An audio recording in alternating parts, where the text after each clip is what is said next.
This week in our homeschool, we're getting ready for fall, so we did some seasonal decorating and a little bit of reorganizing. In this video, I'm going to give you a tour of some of the learning spaces I set up for my toddlers. I have two, ages 2 and 3, and this will be our second year doing Charlotte Mason Homeschool. First things first though, welcome to my channel. My name is Lydia and I've been an educator for 10 years.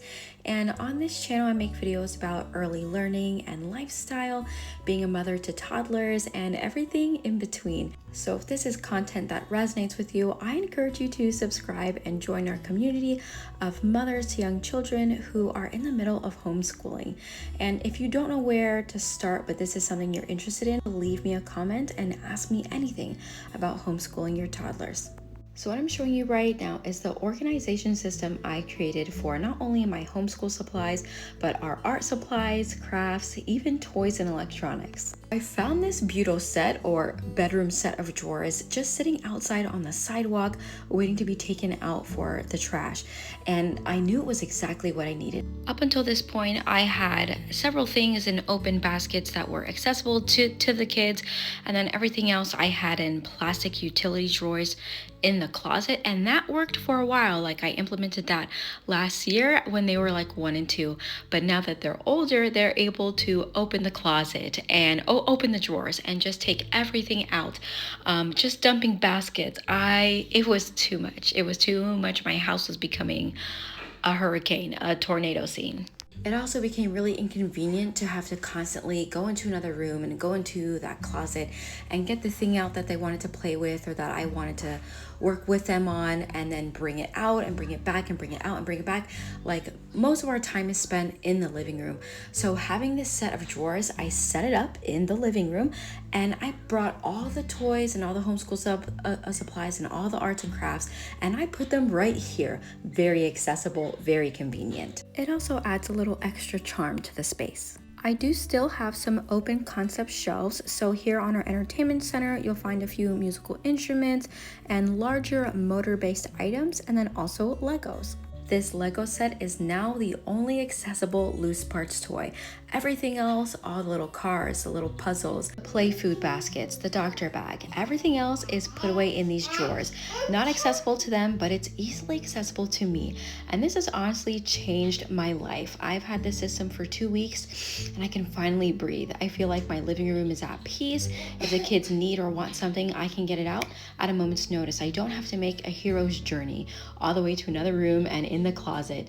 So this is wonderful. Our learning unit for this fall is geology. So we've been studying rocks and gems. I got this incredible gem set off Amazon. I'll link it in my description. And then we also have 2 books I'll be reading throughout the semester. And then once a month we'll go on a topic focused field trip, so they really get a chance to have an enhanced learning experience around the subject. Once we complete a unit, the teacher in me loves to create a learning guide on the topic for other parents. So I put all of these on my Substack under the same name, Craftly Home, and I'll leave you the link in the description. It's free, so I encourage you to check it out if you're looking for a little bit of inspiration, book recommendations, arts and crafts activities, and even trip ideas to help enhance the learning time for your little ones.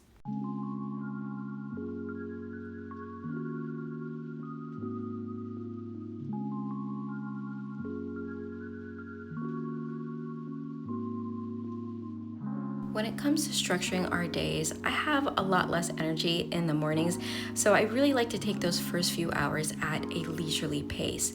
There's a lot of free play and reading and music. I love to use this slow wake up to sip my coffee and plan our days, and then as time goes on, we'll put together breakfast, we'll get everyone ready, and then I'll prepare for the activities of the afternoon.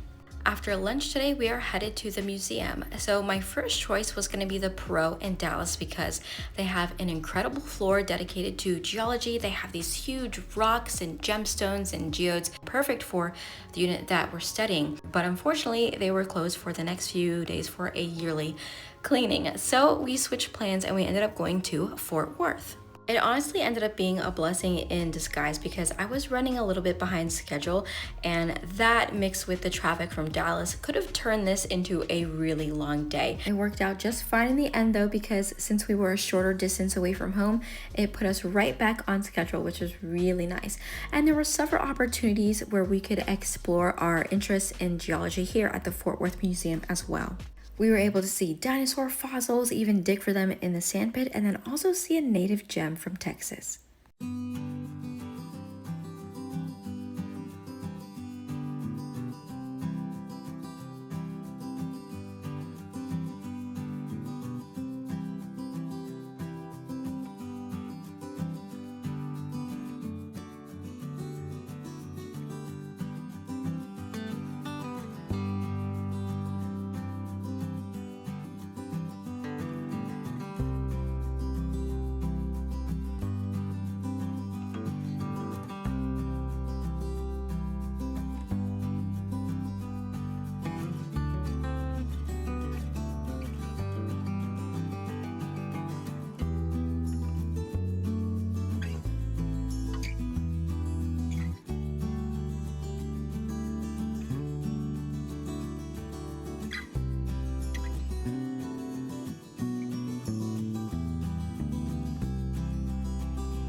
The sandpit rocked. Thank you so much to the Museum of Science and History.